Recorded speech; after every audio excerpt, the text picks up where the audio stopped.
के लिए, कुछ हमारे आवाम को कन्वे करने के लिए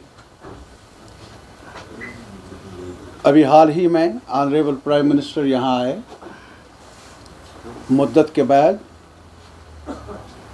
ख़ास तौर पर जब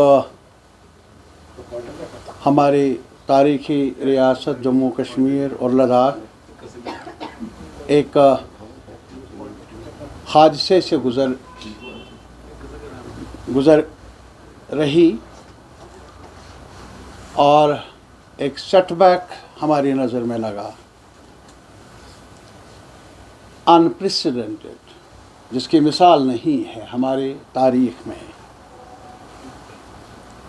उसके बाद पहली बार आए और हमारी नज़र में तवक्कात शायद हमारे कुछ सफ़ों में नहीं रही, लेकिन कई और लोग हैं, काफ़ी लोग हैं, शायद उनको अब भी लगा शायद कुछ राहत मिलेगी। और ये उम्मीद थी कुछ सर्कल्स में कि बहुत कुछ छीना गया हमसे, बहुत कुछ जम्मू कश्मीर लद्दाख से, और शायद कुछ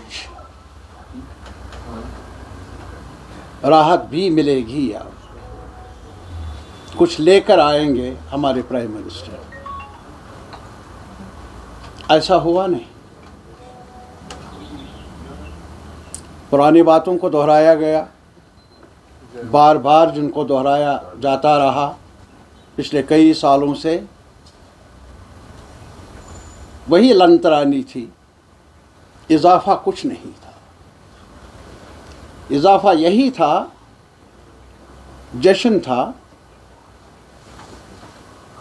और एक और बात भी सामने आ गई कि पहली बार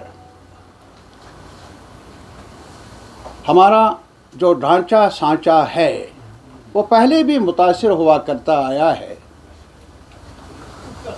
आज पहली बार इंतज़ामिया फ्रॉम टॉप टू बॉटम सरगर्म अमल रही एक पॉलिटिकल पार्टी की रैली को ऑर्गेनाइज करने के लिए।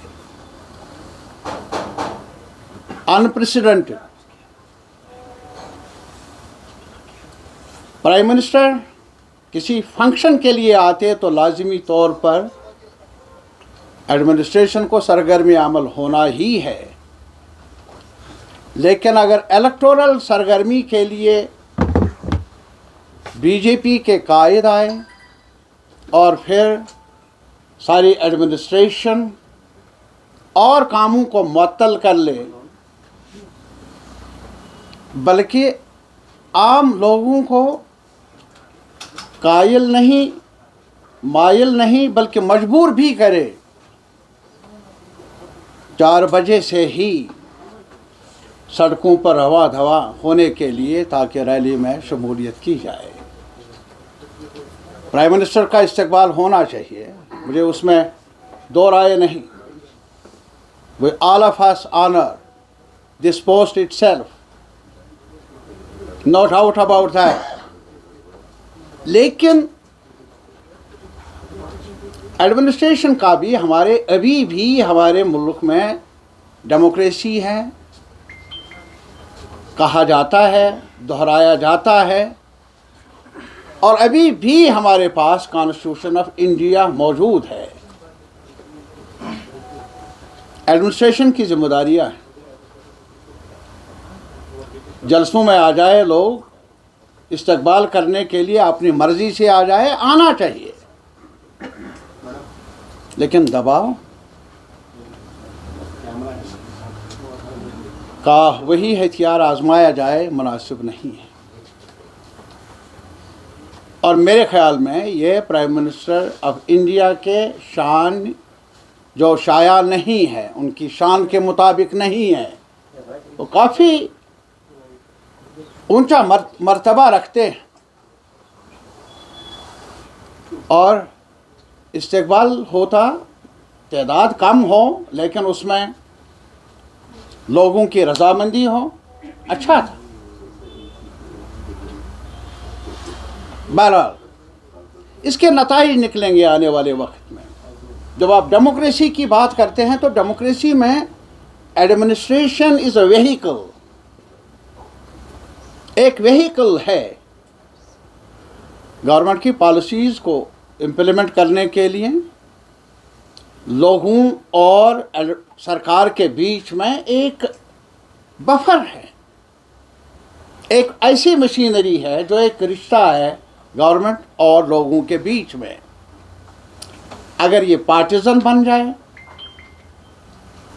اگر یہ سیاسی اعلی کار بنے ایڈمنسٹریشن، وہ جمہوریت کے لیے اچھا نہیں ہے۔ ٹیررزم، کون انکار کر لے گا کہ وائلنس کے مختلف فیزز سے گزرنا پڑا ہمارے لوگوں کو، ہمارے عوام کو۔ کافی جانوں کا نقصان ہوا، سیکیورٹی، نان سیکیورٹی، لوگ متاثر رہے، ہماری اکنامی متاثر ہوئی، نو ڈاؤٹ اباؤٹ اٹ۔ سب سے زیادہ جو وکٹمز رہے وائلنس کے، وہ تو کشمیر کے لوگ رہے، جموں کے لوگ رہے، یہاں کے لوگ رہے۔ ہم جانتے ہیں کہ یہ پین ہے کیا، ہم جانتے ہیں کہ قبرستان معنی کیا رکھتے ہیں۔ ہم گزرے ہیں اس دردناک دور سے، کٹنگ اکراس، کہ اس کا فیت کیا ہے؟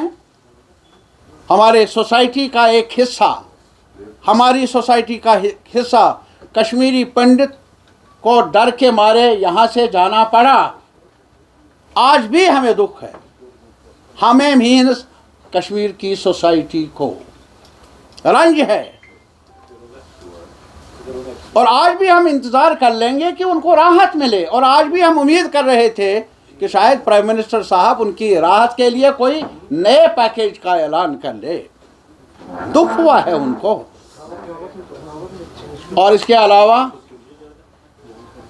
اب کچھ نہیں ہے دینے کے لیے، لیکن فیکٹس کو تو پیش اگر کرنا ہی ہے کچھ، تو حقائق کو حقائق کی روشنی میں ہی پیش کر لیجئے۔ کیا حقائق ہے؟ 4 اگست، 5 اگست اور اس کے بعد کئی سال جموں کشمیر کے لوگوں کے ساتھ، خاص طور پر وادی کشمیر کے لوگوں کے ساتھ کیا ہوا؟ آج بھی ہمارا ملک جانا جاتا ہے دنیا کی سب سے بڑی جمہوریت کے نام سے۔